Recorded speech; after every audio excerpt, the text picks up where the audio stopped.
What's up, everyone?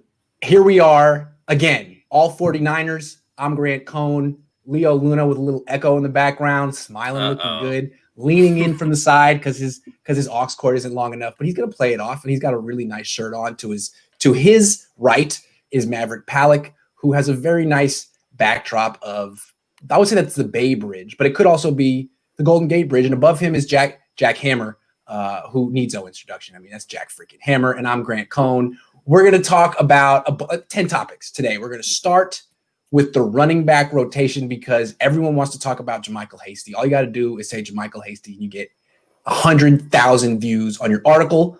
So, Jack, should the Niners just give JaMycal Hasty 30 carries against the Patriots, or should there be a rotation? How would you split up the carries, and who would you start if you were the head coach of the 49ers this Sunday? If I'm Kyle Shanahan, I'm starting Jerick McKinnon. McKinnon's going to be my starter. He's the all-around back. He has the ability to he's a decent running back, and also he's much better in pass protection. So if I was looking at this one, the main thing here really isn't between McKinnon and Hasty. It's between Hasty and Wilson, with the way that Kyle Shanahan will generally use his running backs. So it should be McKinnon should get somewhere in the ballpark of about 9 to 10 carries. If we look at their snaps overall, I think they're going to be pretty balanced between McKinnon and Hasty. I'd say probably 10 about 10 carries for McKinnon, and then you're going to see Hasty with about 10 to 14, and then a couple left over for Wilson. That's the way that I would expect to see this play out. Sounds good. I think you got to start with McKinnon just because the veteran usually draws the start, at least in Shanahan's offense. But last week, Denver had some success with Philip Lindsay, an undrafted free agent a couple years ago, and who's another 5'8" undrafted free agent that the Patriots could be facing this week is JaMycal Hasty. So you could see some success right there. I would go with McKinnon at the start, and then once he kind of breaks in the defense, that's when you go with Hasty, a more rested guy. We haven't seen a lot of explosiveness out of McKinnon on non-third and longs this year, and I think that's a way Hasty can have success. But I'd go a 50-50 split. Okay. So I'm going to use the Mostert rule. The guy who gets the most carries is the guy who's determined the starter. And I'm going to say that has to be Hasty because McKinnon has got the bulk of the carries 2 different occasions this season. And in those 2 different occasions combined, he averaged less than 3 yards per carry. That's enough sample size I need. So I'm not going to have McKinnon be my bell cow essentially during this game. I'm going to feed the ball to Hasty. I would love to say about 20 times from what I've seen, and then from your film breakdown, Grant. If anyone hasn't seen it, go ahead and check his YouTube channel for that. I love those jump cuts that you established there. And so with Hasty, he's got to be the guy, but because he hasn't really played much, limited off season, I'm not going to give him 20 carries. So I would set it back probably at about 14 carries this game. That's what I would do. Okay. You guys all have very reasonable, thought out answers.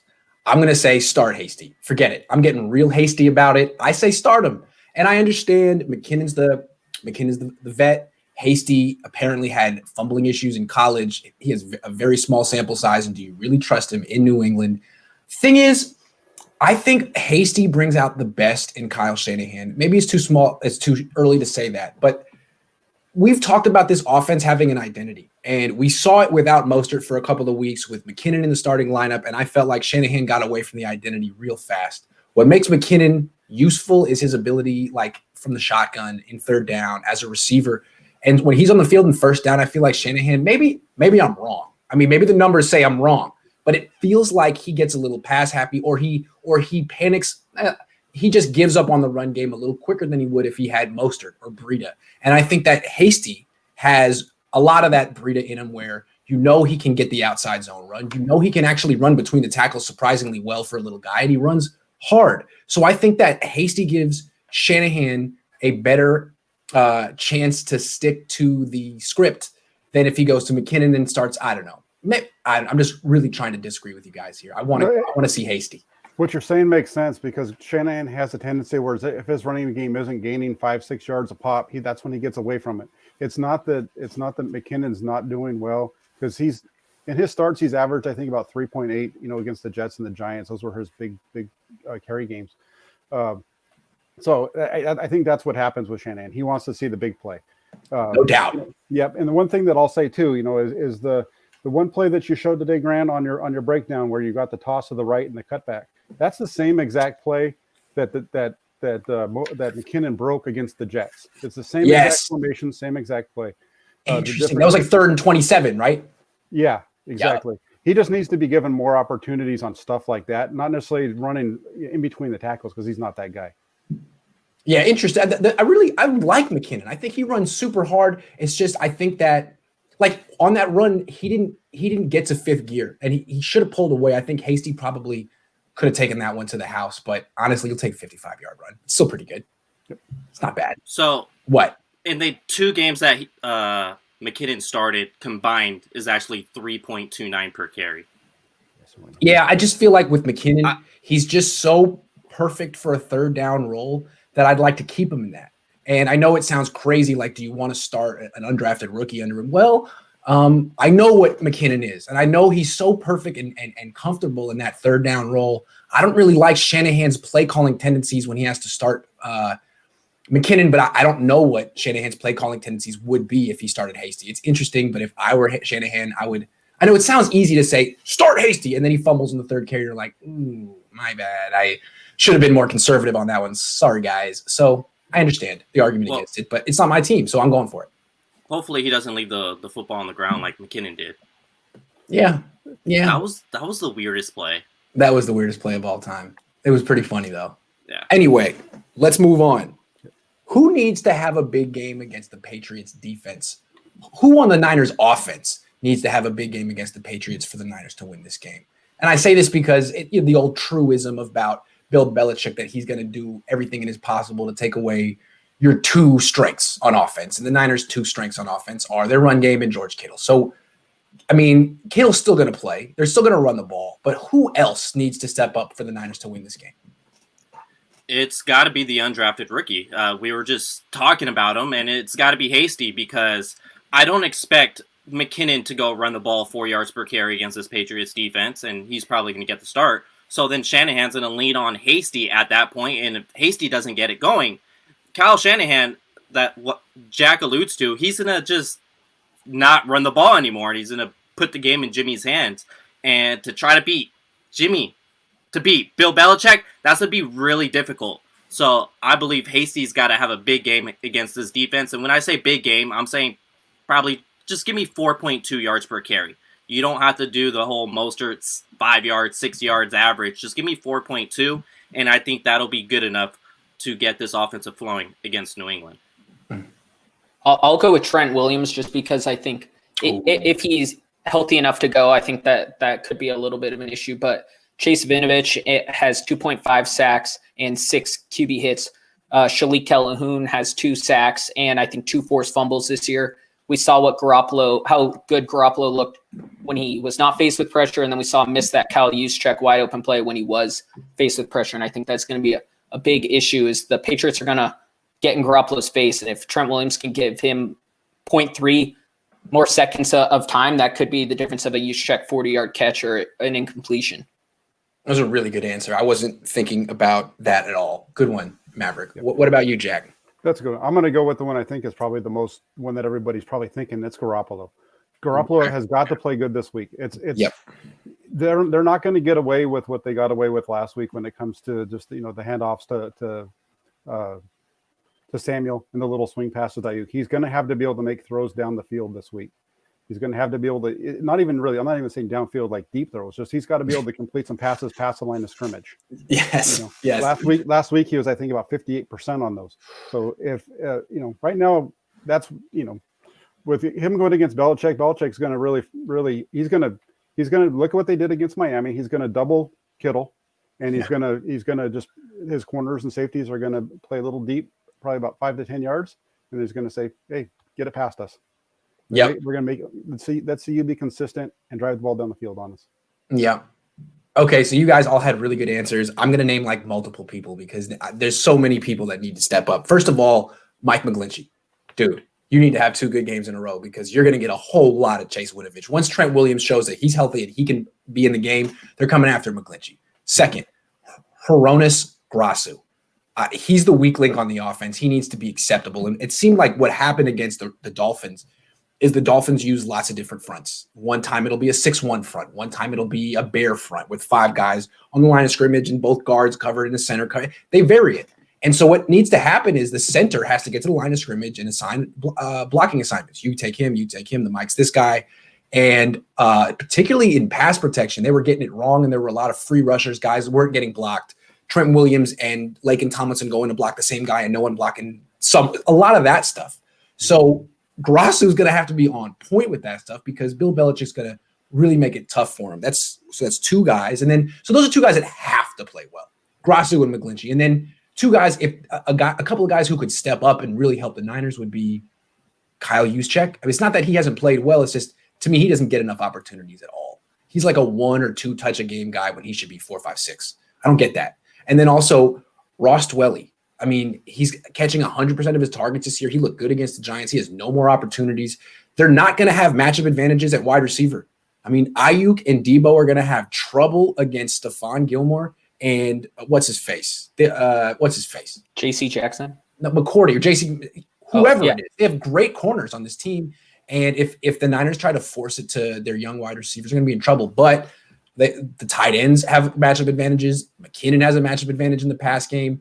Any one of these supplementary players at tight end and running back, if they could step up and get like a feature role in the pass game, I think they could have a big game too. So that would be the cherry on top. But Grassu and McGlinchey really got to play well. Yeah. And taking that another step further with Grassu, it really, if you go back and you watch what the Dolphins did, it was a lot of twist up front where they're bringing a linebacker from like the offense's left side across the center's face to the other side. And they just could not pick it up almost all game long, whether it was a pass or a run. So that's really going to be on Brunskill and Grassu to get that done. Right, and that was Garland in that game. So maybe Grassu will be a step up, although probably not. Okay, let's move on to the other side. The Niners are going to the defense has to have they have to have an answer for a couple of guys. Julian Edelman and Cam Newton. We're going to get to Edelman in a minute, but let's start with Cam Newton. If you were Robert Saleh, what would your principles be? What would your game plan be? What would your strategy be for stopping Cam? Who starts? I'll go ahead and start. Sure. Thinking about this one a little bit. If I was going against Newton this week, I'm not gonna be doing anything fancy with my front. I'm gonna really try to keep my guys in their passing lanes. Agree. And force him to stay in the pocket. Yeah. And just play defense behind it. Because I think if they can do that and be able to still stop the running game with Newton, they're going to be okay. Because that's what really is concerning with Newton is his ability to be a power runner. Yeah. That's what I see. Okay. I think the best way to combat Newton is just have Dre Greenlaw in there more. If Quan Alexander is able to go, Greenlaw needs to be that second linebacker, hands down. I think Greenlaw plays the read a little bit better, but also Cam is a very good scrambler. He has 7 scrambles of over 12 yards this year when he was dropping back to pass. That's a big way to extend the drive. They need at least Greenlaw within 8 yards of the line of scrimmage on every pass play on zone defense just to combat that. They can't let Cam get into space like Jack said, because that's how the Patriots will win. Yep. Check out the stats on Maverick. That was a good stat. I like that stat. Came loaded into the fight. What's up, Leo? Well, how do I compete with that? You got to have stats ready if you want to compete with Maverick. Stepping the bar up for everyone. Got it. All right. What's up? So the reason why we praise Greenlaw so much is because his sure tackling as well as his tackling angles. And I think the angles is what's going to be key with spying on Cam Newton. Normally, I would say Marcel Harris because this New England Patriots receiving core is just so weak that, sure, yeah, I'll rather have the safety, and I'm comfortable keeping Greenlaw in coverage. But I don't trust Marcel Harris tackling as well as his angles. Greenlaw is kind of a sure thing, so I'm going to go ahead and keep Fred Warner, who's clearly the better coverage linebacker. With Cam Newton's inaccuracy, I think that bodes well to possibly get an interception because they do like running their offense through the middle. Mm-hmm. So it's going to be Greenlaw. You have to spy Cam Newton with Greenlaw. Okay. You guys, look, I'm going to talk about a quarterback spy in a minute. But what's interesting, I was watching the Patriots all week, and what's interesting about them is they don't want to throw. from what I see, they want to run the ball as much as possible. And their number one runner is Cam. Like, he will lead them in carries in this game on Sunday. So that's very unique. And in that sense, they're kind of like the Ravens. Although I think the Ravens actually would be more – I think the Patriots would want to throw even less than the Ravens. I mean, the Patriots, if they could run the ball 50 times, would be happy to do it. So the Niners have to have a plan to stop an 11-on-11 run game. It's they kind of have to ditch the wide nine. Like, it's not built for this. They need to come in with the same scheme they had against Baltimore last year, 5 across the front, assignment football, everyone ready to stop the run, first and foremost. If they can do – and they did a good job against that, of doing that against the Ravens, so they've been prepared. If they can take care of that and be respectable against this Patriots run game, which I think is just fantastic. It has everything.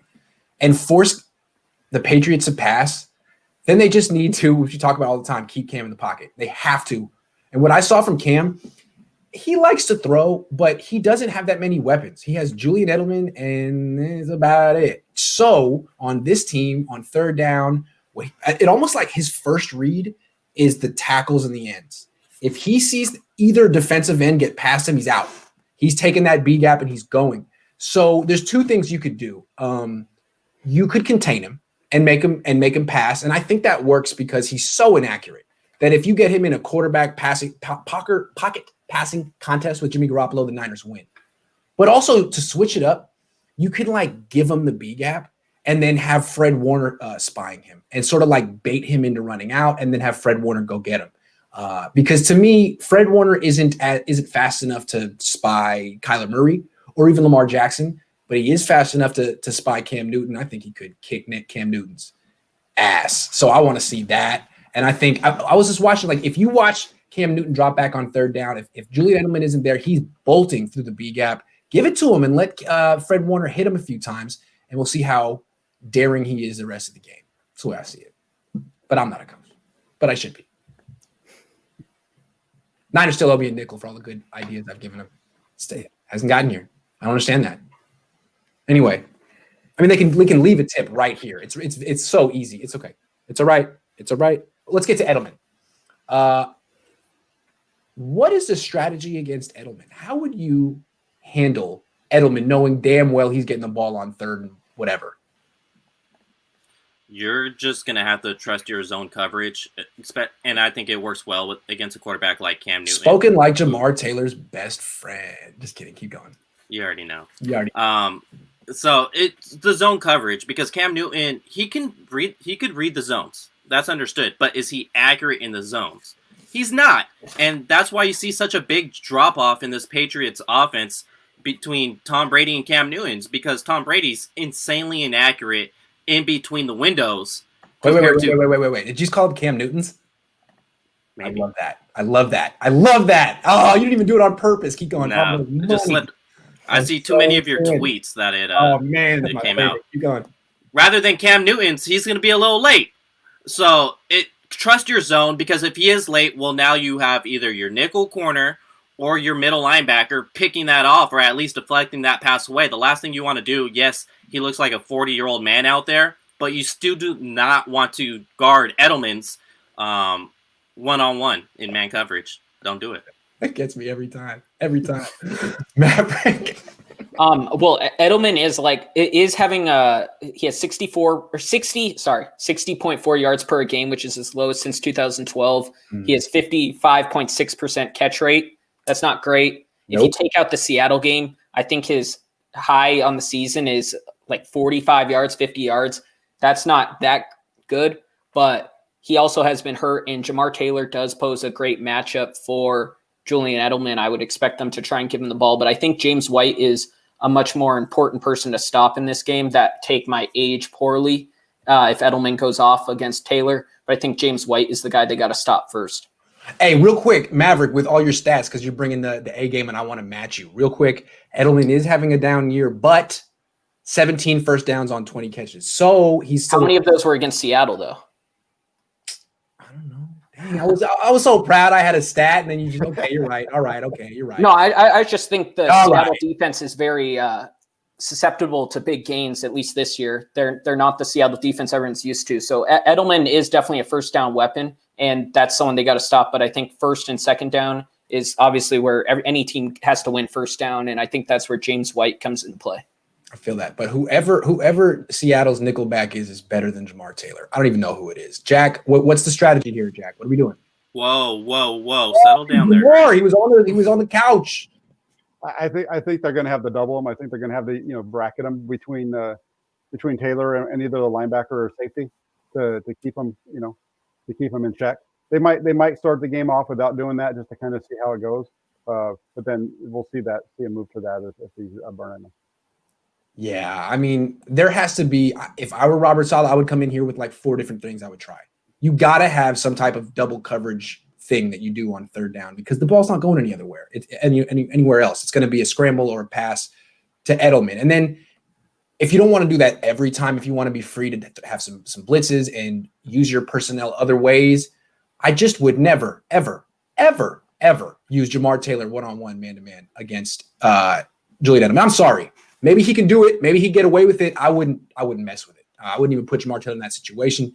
I like the way Jamar Taylor blitzes. I think he's good at that. But man-to-man against Julian Edelman, you're asking for it. I don't even know if K1 can do that. So what I would do is I would try Jimmy Ward. I know it sounds kind of stupid because he struggles, but the way I see from Jimmy Ward is that he's actually good in coverage until he has to run downfield and locate the ball. Then he's hopeless. But when he's covering like little jerk routes and choice routes and dodge routes, he's a hell of an athlete, and he's just as athletic as Julian Edelman. I think he would actually match up decently. That would be one thing I tried. And if that doesn't work, and if bracketing doesn't work, then you lose. So one of those 2 things has to work. Mm-hmm. Yeah. All right. Let's move on to Dante Pettis. This has nothing to do with the game this weekend. It's a big picture Niners topic, but it's interesting because this dude is so far in Shanahan's doghouse. I don't think we've ever seen anything like it. He's getting deactivated every week, and they're bringing up guys like Kevin White. It's like, wow, okay. So my question is, not knowing what's been said or done behind closed doors in practice and meetings, do you think Dante Pettis really deserves this treatment? Because it seems unusually harsh from Kyle Shanahan. I think it's pretty clear that Shanahan hates cats. I think that's he's biased. Yeah. No, there's no reason to with Pettis. I mean, Taylor's not. It's not like he's a game changer in any way, shape, or form. If you're going to play a 4th wide receiver, you might as well throw him out there. If you're going to put a 4th receiver out there, otherwise, the Niners really their strength is going 21 and 12 personnel. In order to if they're going to have 3 guys out there. So, I don't know what the deal is with Pettis. Yeah. I've always been a Pettis believer. I think that's because I went to Oregon and he torched Oregon for a couple of years. So I think I just was predisposed to him being good. But I don't understand what's happening. The only thing I can really imagine is they're worried if they outright cut him, Seattle's just going to claim him right away and bring him back to Seattle. But I wouldn't be surprised. Yeah, and that probably will happen. I saw Seattle's looking at Antonio Brown, so they're obviously looking for some type of receivers. But having Pettis, great fit with the Seahawks, by the way. Keep going. Yeah, well, I mean, he would replace what Josh Gordon was supposed to be for them last year. But anyways, having Pettis just on the roster, I don't really understand it at this point. I think it's kind of mean to him. I think Pettis is talented, but let him go be somewhere where he can play. Otherwise, it's just keeping there. If he's there as depth. He's not really there as depth because when guys went down, when Debo was hurt, when Ayuk was down, Pettis still wasn't getting looks. So how much depth is he there for? Real quick, you rushed through a very good answer. You didn't rush, but you said something midway that I think was the key word. It's just mean. It's just mean. Like, if you don't want him, let him go. If you do want him, give him a chance. What they're doing to him is quite – but maybe Leo sees it differently. What's up, Leo? That you either got to let him go or play him, just like everybody else is saying. Mm-hmm. Because, like, how many game-winning touchdowns has Trent Taylor caught? Dante Pettis got one last year against the Pittsburgh Steelers. Oh, and he actually saved Jimmy Garoppolo by coming back for that ball and snagging it for the touchdown. If he lets that come to his chest, well, guess what? Dante would be unreal. Yeah, absolutely. I agree with that statement 100%. Yeah. And if you let that ball, if Dante Pettis lets that ball come to his chest, that's probably a deflection or an interception. But even with Nick Mullins, we understand Jimmy Garoppolo does not like Dante Pettis. That is clear from what we've seen week 1. Gave him 1 target. When Nick Mullins was in that quarterback, why did you not play Dante Pettis? They lit it up together during Dante's rookie year, but instead you just keep him on the bench. I don't understand that. You either got to let him go, because I don't know if you're trying to send a message to the rest of your team, but this is the NFL. This is not high school football. Let him go or play the guy. Yeah, I just don't get it, because it's like, if he were on the Patriots and the Patriots decided that he just was no good, they'd get rid of him that day. They'd like have a meeting like, hey, is Dante Pettis kind of weak? They'd be like, yeah. They'd be like, all right, let's cut him right now.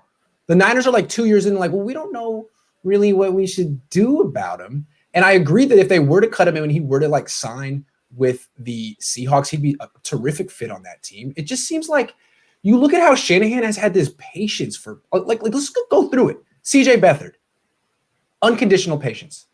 Kendrick Bourne. I mean, Kendrick Bourne's a good player, but he's had to work through a lot of drops. He's had a lot of tough times with the Niners, and Shanahan's always like, I love him. He has great hands. He's like my son. I believe in him. I mean, unwavering support of Kendrick Bourne, the undrafted free agent. Trent Taylor. Honestly, Trent Taylor hasn't been good in 3 years, and never says a bad thing about him. Always gives him opportunities, gives him playing time. Akello Witherspoon got his starting job back 800 times last year, despite losing it 799 times or 801 times. So you've seen example after example, but with Dante Pettis, it's like he's dead to Kyle. And I don't get it, because Dante's had good games in the NFL. Dante showed things. He had an impressive rookie year for a wide receiver. He has one bad camp, one bad season, and he's dead to this team. But he also can't be given a free start anywhere else. I think it's highly unusual. And what Maverick said, it's borderline or maybe even beyond the borderline of mean.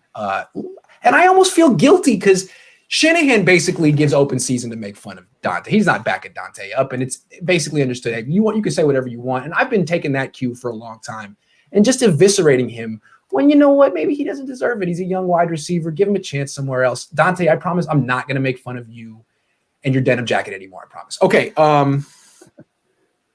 Real quick. A lot of people want to mention work ethic when it comes to Dante Pettis. We don't know. I'm not in that weight room. You're not in that weight room. I don't know how much time he spends on his tablet. None of us knows. So I'm going to just throw that out the window. I wouldn't presume to guess either. Yeah. I wouldn't presume to guess. All right. We mentioned this dude, but real quick, does Trent, and look, don't let my opinion color yours. Does Trent Taylor deserve playing time? Is there something I'm not seeing here? Because Kyle Shanahan clearly feels he does deserve playing time, and Shanahan's a very smart coach. Leo. No, he doesn't. Like, what is he going to block for you on the outside? No. Who is Trent Taylor going to block and keep out of the play? He's done it before, but at what, like a 10% rate, 20% rate? That's not successful. That's not winning football. Is it because he's George Kittle's buddy? You're going to throw out Trent Taylor? Like, come on, it didn't work out. He's been given way more chances than Dante Pettis. He's had injury issues. So, like, let's see somebody else for a change. I would love to see Juwan Jennings out there activated instead of Trent Taylor, because I'll tell you what, Jennings could block a hell of a lot better than Taylor, and that's what this 49ers offense need more than a little guy who's going to get pushed around on a 5-yard route. All I think about is how Trent Taylor was being used in that Arizona game. How many times what was it, that 4th down or 3rd down where the throw was behind him and he had to jump for it? What Leo said. Is Juwan Jennings going to catch that ball? Possibly. Is Trent Taylor going to catch that ball? Definitely not. Like, there's a for sure thing. Trent Taylor's just smaller, and a DB, when the DB is bigger, you can't really throw a jump ball to him. And I think that's a big issue with Trent Taylor. He has some value on 3rd downs going across the middle, but I just would rather see Juwan Jennings get those routes. I'd rather see Richie James because he's faster and more athletic, in my opinion. He might drop the ball a little more, but I'd rather see those guys when you can create more things. Kendrick Bourne is the guy on the inside that's a little slower, but is a good route runner and will get you that 1st down. In my opinion, Trent Taylor provides nothing different than what Kendrick Bourne does. Yep. Yeah, I don't know. I don't see the deal with Taylor either. I don't see him as the playmaker. If I'm Kyle Shanahan and I want to get my best playmakers on the field, I'm running 12 personnel and I'm running 20 personnel. If I want to get 4 receivers out there, and the reason I'm saying that is because Juszczyk's a better receiver than any of the wide receivers that the Niners have as a number 4 guy. Same thing with Ross Dwelly. He's better than any of those number 4 wide receivers. And the even McKinnon, Jeff Wilson Jr. Right. And the thing that the Niners get out of staying in 21-12 is that they keep the running game on the field. Keep them in base defense. Absolutely. Yep. Yes. You have a speed advantage. Mm-hmm. So yeah, Trent. Why you can't you check so much money if you're not going to throw him the ball more often? I called him an offensive weapon. You use him as a blocker. But I want to stay on Trent Taylor here because honestly, his presence on this team offends me. I don't understand it. And it's like, give Juwan Jennings a chance, but it doesn't have to be a wide receiver who replaces him. I'm with Jack. You don't need to go to 11 personnel. I prefer Ross Dwelly as a receiver than Trent Taylor. And why is Trent Taylor continually getting targets in the red zone? Why? Give it to Ross Dwelly. Give it to anyone else. Kyle Juszczyk. I don't get – look, here's the thing with Trent Taylor. I thought he played well as a rookie. He got hurt in 2018, hurt his back. That was a serious injury. All right. And then he comes back 2019. He gets rave reviews at camp. But I was there. Let's remember, K'Wan Williams didn't play in camp in 2019. The nickelback was mostly DJ Reed and Emmanuel Mosley, a couple quality players, but that's who he was going against. And then he broke his foot. Okay. Now he comes back and plays camp all offseason against Jamar Taylor. No offense, Leo, but he ain't K'Wan Williams. The guy missed the entire camp. And so I think when all these fans are like, well, but he played well in camp the last 2 years. I mean, all these writers said it like, yeah, but sometimes even me, like, we don't give you the full context. And in retrospect, we're like, well, maybe it was really Jamar Taylor that we were learning about and not Trent Taylor, because we see Trent Taylor. The guy does one thing. He runs a 7-yard out, except he runs it like at 5 yards, and he has no shake anymore. Whatever he had in 2017 is gone. He's a 5'7", 170-pound athlete who's had some serious surgeries. And I think he's done. I think he's done as a professional athlete. And I'd like to see someone who has a future get a chance. I know it sounds harsh, but that's professional sports, dude. Sorry. And I'll say this. I guarantee Shanahan wish he had Juwan Jennings in that Philadelphia Eagles game when they had to throw that Hail Mary, because guess what? Jennings got one in Tennessee to beat Georgia at the end of the game.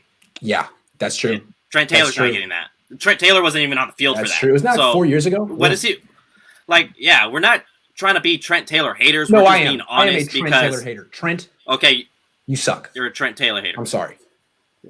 Stop. Get him off the field right now. I'm serious. There's too much at stake. There's too much at stake. It's a must-win game. Get him off the field. Yep. Sorry. All right. You have 3 guys on the roster also where their best trait is punt returner, where Dante Pettis, Trent Taylor, and Richie James as returners. Yeah, let's stick with that because Trent Taylor, his role is the punt returner on the team. He's a fair catch machine. What does he do? He's not a playmaker at any. I get worked up. I feel like I've had the wool over my eyes. I've been making fun of Dante Pettis when really it should be Trent Taylor. That guy deserves. I'll say Dante Pettis' best attributes actually route running, not punt returning. Yeah, sure. All right. What's the key to the game for Kyle Shanahan? What does he need to do? Jack's talked about this a little bit. Do you want to start, Jack? I'm not sure exactly what it is that I've said, but yeah, but I think really what he needs to do is he needs to be able to get the ball out quick. Yeah. He's going to be doing but he's got to be able to get the ball out quick down the field. So, think a little bit towards, back in the day when Harbaugh was here, I used to say all the time when against the Seahawks, the key to beating the Seahawks defense was the quick underneath patterns to like Kittle. Those little short 5-yard patterns, you got to work your way down the field. Yeah. And I think that's really what we need to see. Because if you watch the game against Miami, there were a lot of routes in there that were open. And then that's where they're going to have to work the ball. He's also got to stick to the run, though. He's got to keep forcing that run. I think this is going to be a low-scoring game all around, and I think he really needs to just understand that and stay within himself and within what he normally would do. That's a good answer. I do agree it's going to be a low-scoring game. What's up, Maverick? What do you got? Shanahan has to get his bigger guys involved. Juszczyk is a matchup problem. Kittle, Dwelly. The Patriots play 7 DBs. A lot of the times they had 7 with over 25 snaps last week against Denver. I know Denver's a little bit different of an offense, and they can throw it deep, unlike the 49ers. But those under routes get Juszczyk involved, get Kittle involved. That's what they can do to get to 17 to 24 points, and I think that wins the game. I'm going to use more of a mental aspect, and it's going to be, I think I did the same thing last week, and I'm going to do it again this week. It's to not try to outsmart Belichick. Because Shanahan has a bag full of genius-like plays. If you try to outsmart Belichick, that's where it could get this 49ers play calling in a hole to where it's like, oh, Belichick's going to expect this, so I'm going to bring this. But Belichick's always that coach that's a move ahead. So you never want to try to get in that game with Bill Belichick's and just stick with what works, like you're saying, the underneath. Still run the Debo, little pitch pass, get Jimmy in rhythm, because he's an in-rhythm player. Don't try to be like, oh, Belichick expects everything 5 yards or under or 10 yards and under, so try to hit some deep shots, because with Jimmy Garoppolo, that's just really not going to work out, because this is a good Patriots secondary at the end of the day. You know, I'm going to disagree with you, Leo, and I liked your answer very much, but I'm going to disagree with you here. To me, what the reason that Kyle Shanahan and Sean McVay both lost Super Bowls to Belichick is that what Belichick is so great at, better than Kyle and Sean McVay, is adjusting mid-game. So Belichick will have a game plan and what he thinks he needs to do to beat you, and then he'll get in the game and he'll see what in his game plan worked, what in his game plan didn't, and he, better than anyone maybe of all time, can adjust and get to a plan B by halftime. And he did it against the Falcons. He did it against the Rams. And what we saw was Kyle and Sean McVay didn't have a plan B of their own. Those two weren't able to adjust on the fly the way Belichick did, the way Josh McDaniels did against the Rams in the fourth quarter. So now Kyle Shanahan gets another chance to go against Belichick. He knows what Belichick's going to do. He knows no matter how good his game plan is, Belichick's going to have it pretty much duped out by the third quarter. So I think what would show growth for Kyle is to have a plan B of his own, to come in with a game plan and to be able to adjust off of Bill Belichick's adjustments, because I think that's what you have to do to beat him. If you can't adjust mid-game, you're going up against the best coach of all time, who is always going to have a mid-game adjustment. You really need to have, at that point, an overwhelming talent advantage, and I don't think the Niners do. I think this is a very even matchup talent-wise. So I want to see, Kyle, I know you're a brilliant game planner, so is Sean McVay. Let's see you adjust mid-game, because if you go back and remember the Super Bowl, his run game was working until halftime, and then it did not work in the second half, and he had nothing to go to, and it was downhill from there. So, Leo, I know you're just seething right now because I disagreed with you. But I just want to say I liked your answer, and you led me to my answer, which was better. So thank you. One of the things I'm going to say really quick. You could tip me. It's cool. What? One thing I'm going to throw out there really quick is, they haven't played against each other a lot. They haven't faced each other a lot in Shanahan and Belichick. But as you watch their games, Shanahan's done worse in all three of the matchups. His first game in Houston, 34 points. The next time he played them, I think, was when they were in Washington, 27. The Super Bowl, he was down to 21. So what does that tell you? It's, he's figuring them out a little bit. My question that I asked today, and I'll ask you guys real quick, what's making the 49ers, is the 49ers offense better today than they were when they played Miami? Yeah, yes, in the sense that Jimmy Garoppolo should be a little healthier. No, in the sense that they don't have Mostert. So no. Better because they will run the ball, though. Hopefully. No, Mostert's a tough blow. Mm-hmm. What do you think, Jack? I'm gonna say yes, because I think Debo's more healthy. Every game that Ayuk plays, he's gonna be better. Mostert injury is gonna be huge, but I believe Hasty is a hell of a player. Even though I stated in my article the distance between Mostert and the next 49ers running back is the distance from the earth. That was a good moon. line. That was a good line. I thought you would like that. I like that line. So I understand the distance is huge on that, but I think Hasty got some juice. So I would say they're probably better because Jimmy Garoppolo's an in-rhythm player, and he just got done playing 4 quarters games rather than missing the past 2 weeks. Okay. All right. So what is the key for Robert Saleh in this game? Containing Cam Newton. I know, every offense coordinator knows that this is a all gas, no brakes defense. So they send that defensive end to crash the running back every time, and they want the linebacker to be assigned to the quarterback. So if he pulls it out, well, the easy thing to do is just have your tackle block down on Drake Greenlaw, and now Cam Newton's going to have 6 yards every time. And they're a quarterback that can run a read option play and run it very successful. The last time they played a team that ran the ball with their quarterback more than their running back was Baltimore Ravens with Lamar Jackson. And when that happened, Lamar ran for over 100 yards and a touchdown and took a ton of time off the clock, which is essentially the 49ers DNA to winning a game. So you got to contain Cam Newton. You got to figure out something with defensive end and linebacker, because now teams have figured that out, and Cam Newton certainly can run the ball more than the running back in this game. Yep.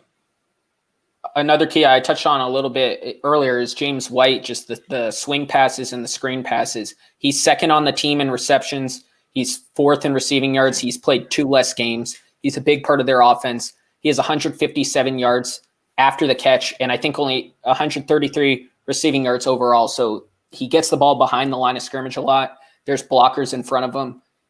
Dre Greenlaw, Fred Warner, if Jaquiski Tartt's able to go, if not, Marcel Harris and Jimmy Ward, they gotta keep him in the middle of the field. They can't let him get to the sideline, because him on Jason Verrett, him on Akella Witherspoon, Emmanuel Mosley is an easy first down, in my opinion. Mm-hmm. That's a good one. I think he really needs to just not panic. He needs to force Newton to beat him. And when I say not panic, I mean they're going to make some plays here and there. There's going to be some busts. The Niners struggle at times against the screens and some of those kind of things, especially with a guy like White. They're going to have a little bit of issues with that.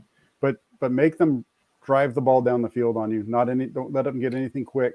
And I think if you do that, you're going to hold them to full field goals more often than touchdowns. I think it's imperative for Saleh to show the Niners the real Patriots. They haven't been together that long. Cam Newton's been out. They have to be prepared for the run game that they're going to see.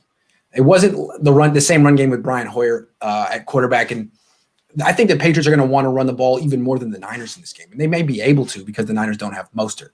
What the Patriots can do is, it's all about Cam Newton, but Sony Michel's averaging 6.7 yards per carry. Damian Harris is good. Rex Burkhead is good. They have like 4 different guys who could run the ball 10, 15 times in this game if necessary, and they're all explosive. So if the Niners aren't extremely dialed in to stop arguably the most diverse run game in the NFL, either New England's or Baltimore's, they're going to lose.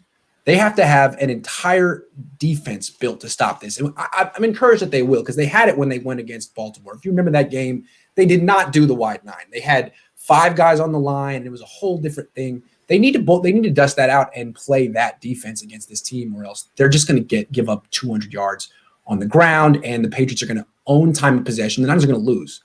So obviously they got to keep Cam Newton in the pocket, make him be a quarterback. But if they don't stop the run, they won't even get to that portion of the mission statement. So that's what I'm going with.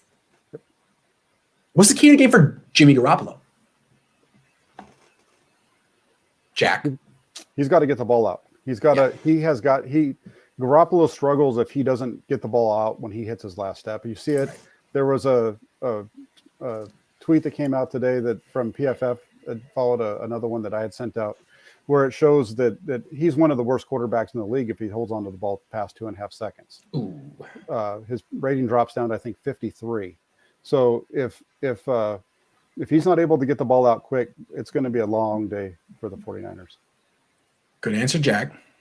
I'd say Jimmy has to hold on to the ball. I was touching on earlier, the Patriots create a lot of fumbles on their speed rushes, but not hold on to the ball. I mean, 2.5. I was like, oh, you're really going after Jack here. Okay. Sorry. I meant do not turn the ball over. Don't fumble. Yeah, don't fumble. Don't turn the ball over. Drew Lock almost lost the game for the Broncos last week by throwing 2 really bad picks against the Patriots.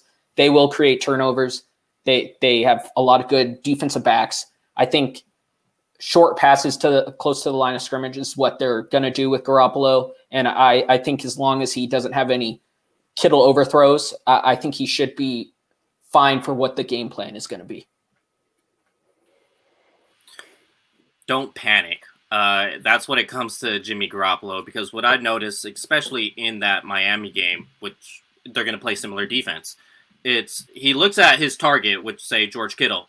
They used cover one with as well as a zone with the linebacker over there. Instead of waiting for that zone to open, he just looked off Kittle, went to the next guy, and he just looked off people way too fast and didn't understand when the zone was going to open up for him. So he cannot panic and anticipate that throwing window. Don't move off your receivers too fast. And I think mentally he'll be okay, because he's going to go back to New England where everything was all good. He was on top of the world, just being Tom Brady's backup, winning Super Bowls. He's going to have some of that Boston food. And he's played against this defense plenty of time. So it's just, don't panic, be free, and hit the throw in that throwing window. Yeah, I don't think it's going to be that hard for him to read the defense. I think he knows what he's going to see.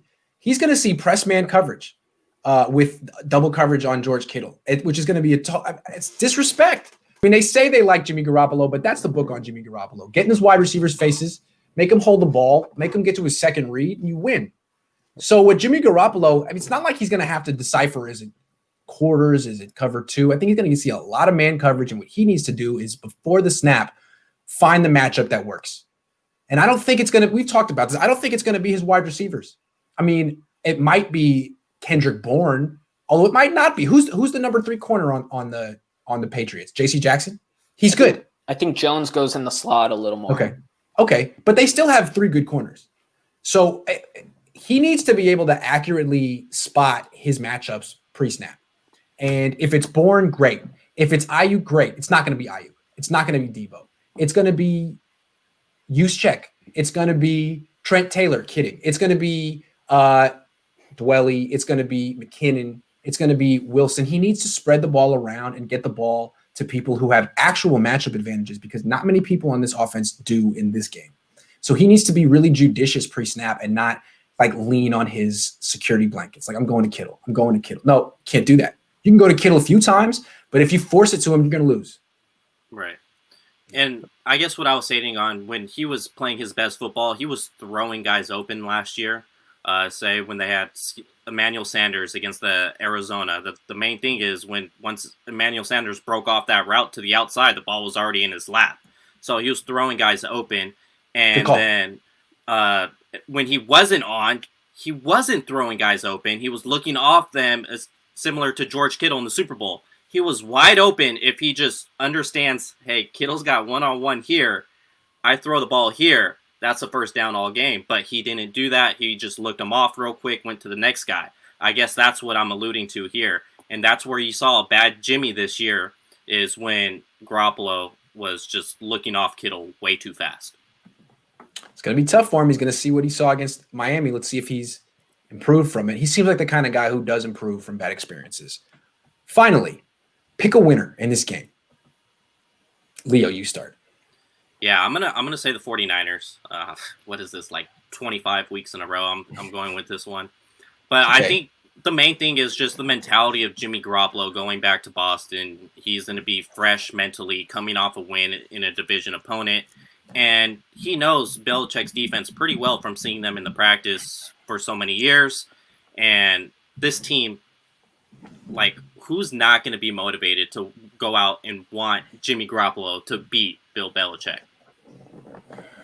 Yeah, there's going to be a lot at stake for him. Maverick. I'm going to go with the 49ers. Like Jack was saying earlier, I don't think there's going to be a lot of points in this game, but I think they can win this game by just controlling the ball. That's a big if, because obviously the Patriots are going to try and control the ball. But I'm just going to go with the Niners because I think they'll convert on their chances inside the Patriots side of the field, unlike the Broncos where they had 6 field goals last week. The Patriots were a little leaky, but they stood strong. If the 49ers can take advantage of red zone opportunities, they can put up 24 points and win. 24 sounds reasonable. That sounds pretty reasonable. Jack. I'm going with New England on this one. Mm-hmm. Don't worry, guys, though. The one thing is the Niners have screwed me pretty much the last 4 weeks when it comes to our pick 'em. Whether I pick them to win, they lose. When I pick them to lose, they win. But no, really, I don't see the 49ers scoring 20 points. Their defense is going to have to hold New England under 17. Look, New England's defense held Patrick Mahomes to 26. Yep. And that the offense is a hell of a lot better than the 49ers offense, and especially this year. So I'm seeing, I'm going, I think it's going to be a good game. I hope it's a good game. 20-17, something like that is what I'm thinking. Yeah. See, what Jack is saying is so right on. Like, what the Niners did on offense against the Rams isn't going to be good enough. What Belichick's going to do, he's going to put that 6-1 front up where you pack the line and have the two overhang guys, and it's just really hard to run pop passes, jet sweeps, end arounds. They're pretty much in position to stop that. Also, it's tough to run any type of runs against that front. It's really tough. They're really daring you to pass. And what we're seeing with Jimmy Garoppolo is he's like building back up his confidence. It's not just his ankle, it's his whole confidence. And it's like he can complete the shovel pass. Now he can complete the screen pass. Now he can complete the 5-yard pass over the middle. Like, they're gradually building him back up. It's like he's learning to walk again. But is he going to be sprinting 20 miles an hour, metaphorically speaking, in this game? No, I don't think so. And if they ask him to, they're going to lose. So they have to find a way to increase what he's doing without asking him to like be John Elway. Right. I should elaborate more. I see this being similar to the Ravens matchup last season, where the quarterback essentially has more opportunity to run the ball than he does pass it. That's what I see this game as, to where the winning formula is to have a great running attack, control time of possession, just end the game with the victory. And with Lamar Jackson, he was on fire. He was the MVP. Where Cam Newton's not on fire, he's nowhere near being the MVP, as well as the offensive weapons on New England suck compared to what Lamar Jackson has in Baltimore. And I think that's why the 49ers could come out of this with maybe like a 16-12 victory.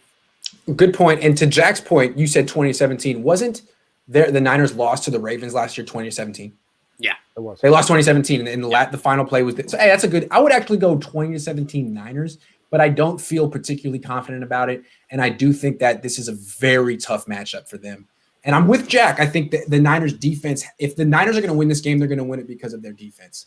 And I think I'm just a little more bullish on the Niners defense than most people, and I'm not sure why, but I do feel like they've shown they can stop a wildcat offense. And this is kind of a wildcat offense with so many quarterback-driven runs. They did a pretty good job against it last year with Baltimore. They've faced it before. It's not totally foreign to them. And the passing game of New England is I don't like the weapons. I don't like the accuracy of the quarterback. It's a fairly one-dimensional offense. Now, the run game, they literally do everything imaginable. But their passing game, I think the Pats are going to have a lot of trouble scoring. I think the Niners defense is way better than the defense they faced against Seattle or whatever they've been going against the last few weeks. I think the Niners defense is going to win this game, and the Niners will win 20-17. But yeah, I think all four of us expect a lowish scoring game with Maverick as the lone guy who's like 24, which is like 24. A pick six, maybe. That's how they get over it. There you go. Yeah, exactly. All right.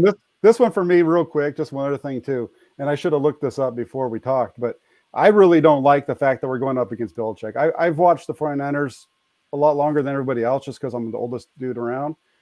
But, I've watched him decimate the 49ers with Joe Montana at quarterback. I saw him hold the three-peat 49ers back to only 13 points in the NFC Championship game, 7 points in the Monday night game when luckily the Niners pulled that out. Go back through the history of Belichick against the 49ers, and he's kicked their ass. Yeah. And so that's really that's where I put a lot of it, but I agree with all you guys. I think that if the Niners are going to win, it's because it's going to be a low-scoring game. And Grant, you like the 49ers defense because they're good. Yeah, they really that's right. Yeah. They're well coached, and they're good. The thing about Belichick, I think he hasn't lost 3 games in a row since 2002. So picking the Niners, you must really have some confidence in the Niners to pick them. And Jack, that's a more than reasonable prediction to pick the Pats. I mean, they're desperate, and they win when they're desperate. It's just that they don't have Tom Brady anymore. So we'll see what they got. Well, the 49ers quarterback who had a ton of success against Belichick was Colin Kaepernick. That's the only guy. I was at that game. It's true. That was the best I think I've ever seen him play. That was an amazing game. Yeah.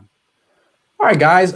Let's go start. Is it Thursday? I keep thinking it's Friday. Okay, don't start your weekend. Go do what you got to do. Do the laundry, do the dishes.